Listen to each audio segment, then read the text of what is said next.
Hey folks, I'm feeling pretty out of sorts this morning and I want to take a crack at explaining why. I'm watching several different things unfold. One of them is that Jimmy Kimmel has apparently been fired by ABC, and that has a lot of people who, under other circumstances, would be champions of free speech cheering for his cancellation. Now, I'm not arguing that his cancellation is a violation of his free speech rights. It's not perfectly clear, but obviously he's privately employed, and so the First Amendment doesn't apply directly. You could argue that because he's on public airwaves that the First Amendment does apply, but there are certainly limits of what's allowed on television. So let's assume that there is no constitutional issue in the Jimmy Kimmel cancellation. There's still a question about whether or not we want to make certain topics undiscussable in the public square. And as much as X has been discussed as the public square, it is also true that things like broadcast networks function as a part of the public square. And we can't have sacred topics. We can't have topics that are off limits. Now, I don't like Kimmel one bit, and I did not resonate with his joke. But the concern is watching people who know the importance of speech rallying on the opposite side of the fence. That, however, is not the most important issue that's got me concerned. I also saw a story about an AI engine, private, that is being employed, the claim is, by all platforms, including X, to spot anti-Semitism. What it does is nominally remove anti-Semitic tweets. When I ask Grok if it's active and if that's all it does, I'm told it is active and that that's not all it does. It also deboosts tweets. Now, there are multiple problems with this. One, while I know from my own work as a biologist going back decades that anti-Semitism is, in fact, special as a process, it must never become legally special. In the West, and in the United States specifically, our laws have to be indifferent to who is facing judgment and over what. In other words, we are entitled to equal protection under the law. And that means if something is intolerable, then it has to not matter who it is said about. Either the speech is intolerable because, for example, it incites violence, or it is protected. You can't have a special class of speech in which the topic or the subject, the people in question, are the reason that something crosses a line. That's true at the level of law, but it must also be true at the level of the public square. The second reason to be concerned is that AI is nowhere near capable of doing this job with the level of nuance that would be necessary even to do what is advertised, that is, to detect true anti-Semitism.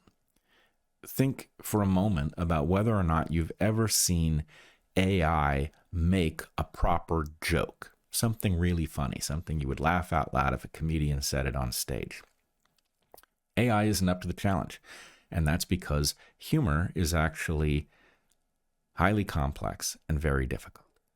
So how exactly is an AI that is incapable of making a proper joke supposed to distinguish between jokes, irony, paradoxical claims, hypotheses? The answer is it can't. Humans can't, and AI has not yet gotten to the point of being able to do the job of an intelligent human. So what are we to make of the fact that Elon, by his own accounting, purchased the right to free speech for $44 billion when he bought Twitter, and he is now apparently allowing an AI engine to regulate what can and cannot be said on the platform. Further, as we discovered during COVID, As soon as you carve out a right to regulate speech based on its content, then whatever definitions there are that dictate what is allowed and what is forbidden will be altered and modified to do the bidding of whoever controls that algorithm. Let us not forget that during COVID, we discovered many people imagined there was an exemption to the First Amendment and to other amendments surrounding public health emergencies. That's simply not true. As Kennedy has pointed out multiple times, the Founding Fathers were well aware of the danger of public health emergencies and made no exception in the Constitution for one.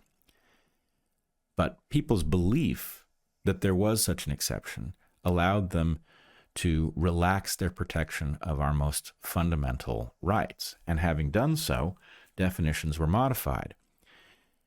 I would point out that, in fact, anti-Semitism has been, in recent memory, proclaimed as a public health emergency by public health officials.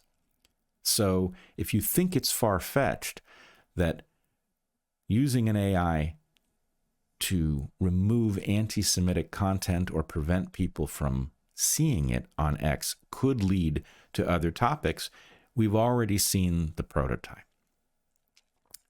Now, I shouldn't have to say this because, having been through COVID, we should all be familiar with the argument.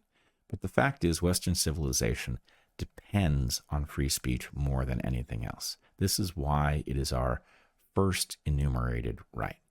We have to be able to talk about what is taking place in order to figure out what to think about it, and more importantly, what to do. If topics are taken off the table, then we are incapable of even knowing what the citizenry thinks.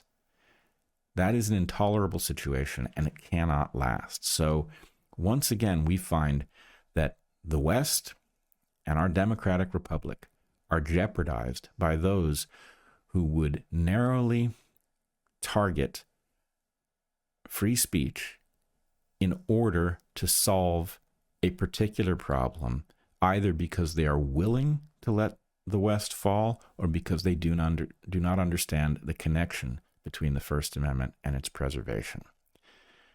I hope people understand how important this is, and although there's a lot going on in the world, I don't think there's anything more important than this. We had a public square. There was a lot of very ugly speech in it, to be certain. However, we have to pay that price. The Founding Fathers knew we had to pay the price of vile speech in order to protect difficult but necessary speech. So let's sober up and get back to our job of protecting the West, because we and future generations are depending on it.